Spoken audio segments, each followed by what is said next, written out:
So the next question says, can you explain to me what the +2 downsets and +3 downsets means, load drop and repeat respectively?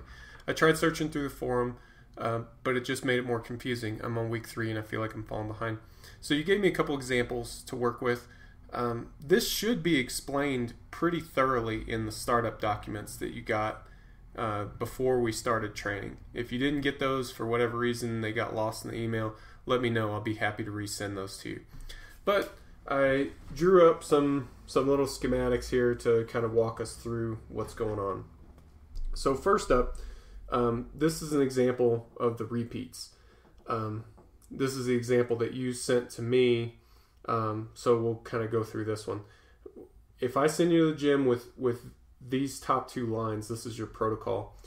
Say 10 at a 6 RPE, then 10 at a 7, then 10 at a 8, +3 downsets repeat. So what might that look like? Well, let's say you load the bar with 90 kilos and do 10 reps, and that's a 6 RPE. That's cool. Add a little weight to the bar. Then you do 95 for 10 reps at a 7 RPE. Add a little more, and we get to 100 for 10 reps at an 8 RPE. That's good. So that's this top line where you worked up to your top set. Your top set being 10 reps at an 8 RPE, and then from there, we're going to do our downsets. So the requirement here is to do +3 downsets, repeat style. So in a repeat, you keep the weight the same and you keep the reps the same. So the weight and the reps remain the same. So we did 100 for 10. So we're going to keep doing 100 for 10 for 3 additional sets.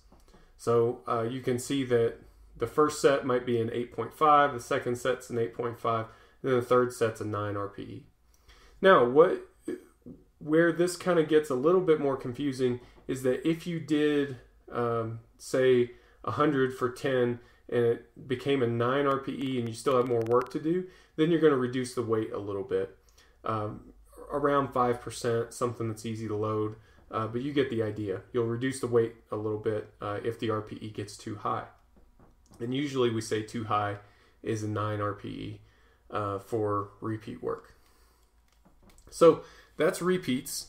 The other example was for load drop. So let's see if we can get this showing up here. The second example is for a load drop. Let's say I send you to the gym and you're required to do a single at an 8 followed by 4 reps at a 9 +2 downsets load drop. First thing you'll do is your single. Let's say you do 112 for a single at an 8 RPE, and then you drop immediately to your set of 4.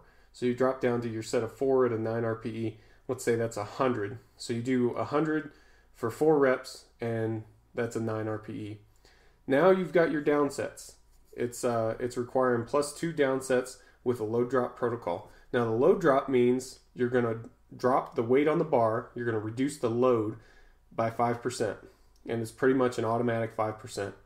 So you go from 100 to 95, and you're going to do 2 additional sets there. So your first set's 95 for 4 at 8.5. Your second set is 95 for 4 at a 9. Now, same thing applies here. If you're doing these downsets and your RPE is getting too high, we don't want to see you miss any of these downsets. I would rather see you reduce the weight again, reduce the weight even further, another 5%, and make all of your reps rather than miss any of the downsets. So hopefully that clears that up for you. Again, if you're missing those startup documents or if you have any further questions on this, please let me know.